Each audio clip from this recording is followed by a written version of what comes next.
Hi everyone, this is David Freak with the Olds Club of America, and today I have the honor of introducing you all to Miss Lauren Tyler, whom I met at an Olds race a number of years back. She has more knowledge and love for Oldsmobile than anyone on the planet. Okay, Lauren, can you tell us what was your first ride in an Olds, and what was it like, and how old were you? My first ride in an Oldsmobile probably would be my first car, which I still have.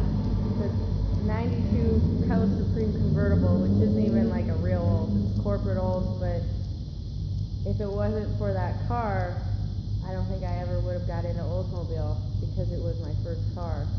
Okay, well, when was it that you first fell in love with the Oldsmobile, and was there a specific car that fueled your fire? I guess that you just answered that question too.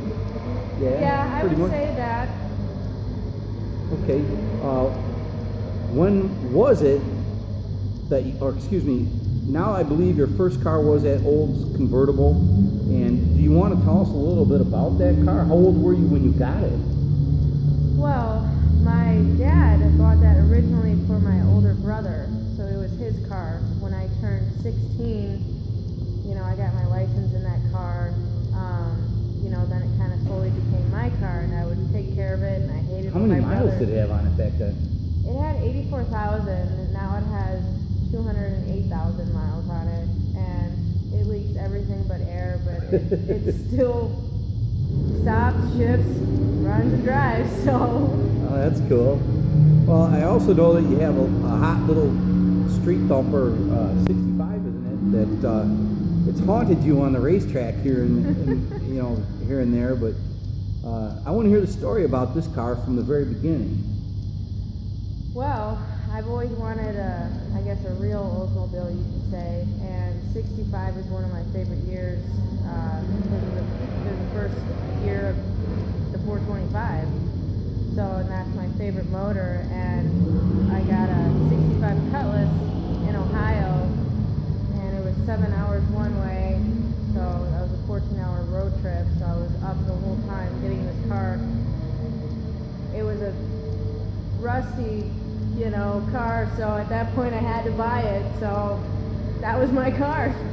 You didn't drive it back, obviously. No. Okay. Well, do you have any immediate plans for upgrades or even long-term goals for that car for your street sleeper? Yes, I definitely want to upgrade to some front discs because it drums all the way around, and I want to be able to stop better. Everyone's You might telling have to me- speak up louder over the snowmobiles. Yeah, and then I was also thinking too, maybe get a different gear ratio rear because it's the 390, so driving it down the road it's just screaming, or get an overdrive trans. But so I definitely have some plans, but I definitely want to keep the patina it wears. Does it have a turbo 400 now? Yeah, it's 100. Well, an overdrive trans, it's very expensive to build those strong enough to handle that power of that engine. Yeah, that's gonna be I think a 350 pricey. gear would probably be a better option for you. Yeah. Well, I know that there's a special someone in your life, Don DeBar, the track manager for Great Lakes Dragway, where we're doing this interview right now, and that's in Union Grove, Wisconsin. He's also an Olds nut, and he has a pretty cool drag car, an 80 Cutlass. Any plans to get you behind the wheel of that beast?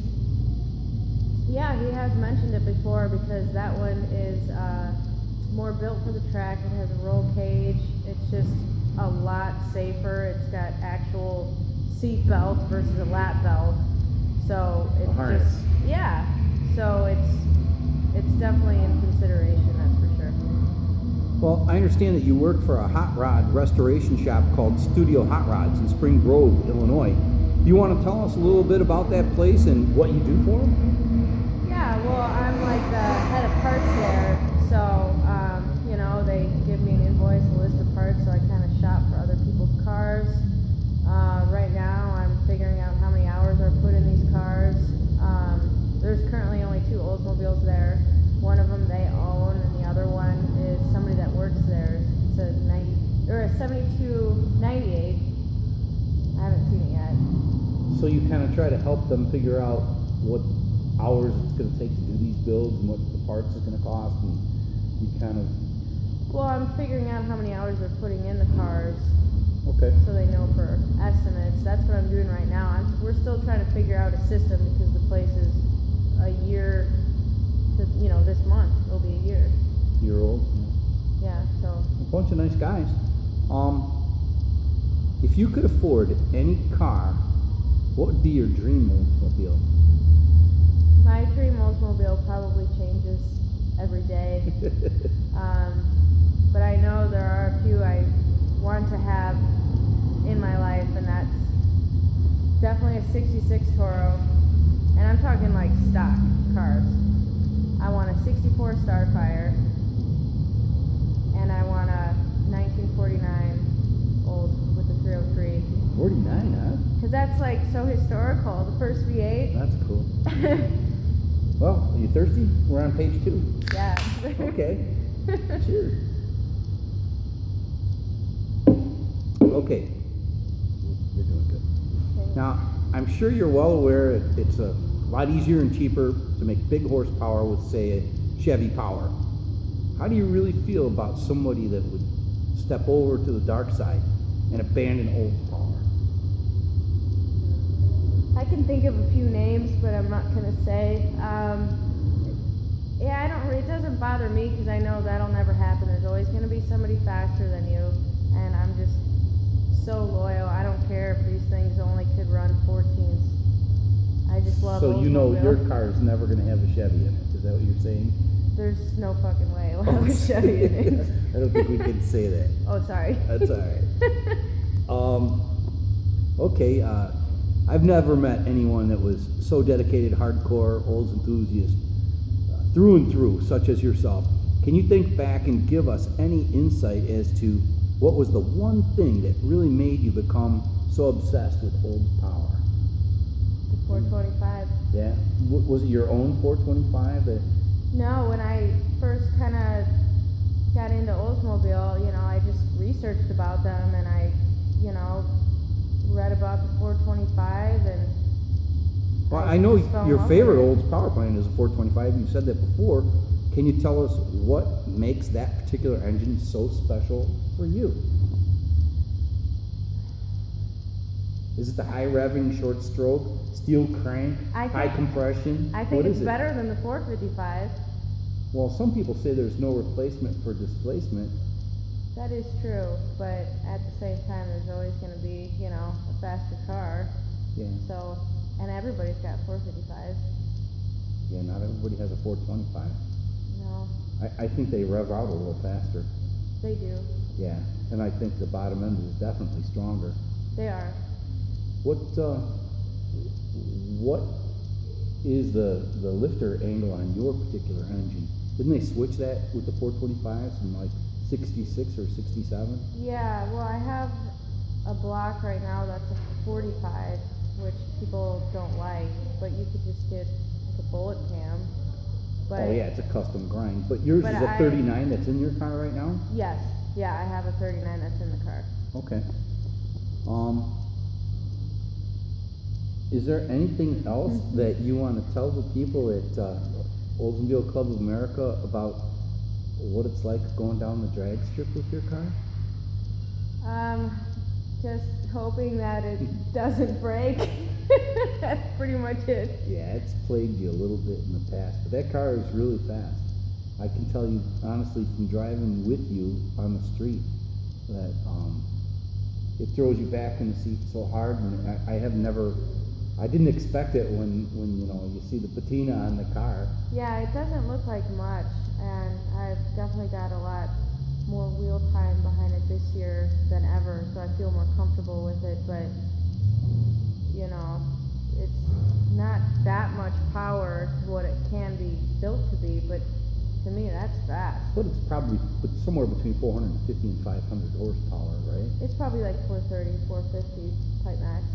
And other than the Edelbrock heads and the Milan carb, it's a stock bottom end, right? With stock pistons, crank, and rods. Yeah, it's got cast pistons, but like the 6cc dish, so it's 10 1/4 to 1. But yeah, you know, it's got the 425 crank, rods. All it has is ARP rod bolts and mains, and that's it. So it's pretty stock. So the first time you tried taking it down the drag strip, that was when the transmission went out on Yes. So it's like I was sitting there on the gas, and it was like you're revving it in neutral. it? It was just hitting $6,000. Okay. And then after that, you had a problem with the drive shaft or the rear end, or?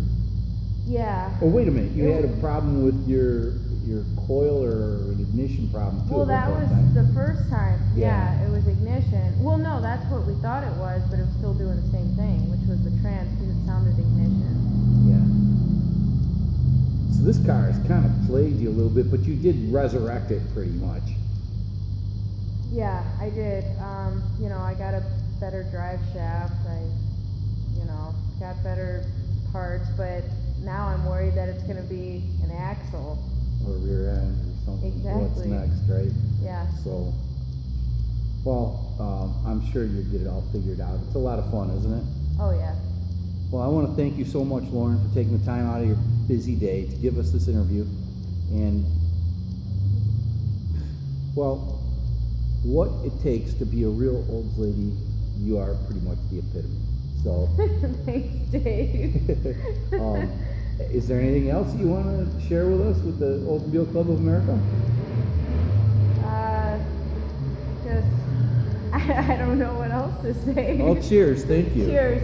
Go Olds. Yeah.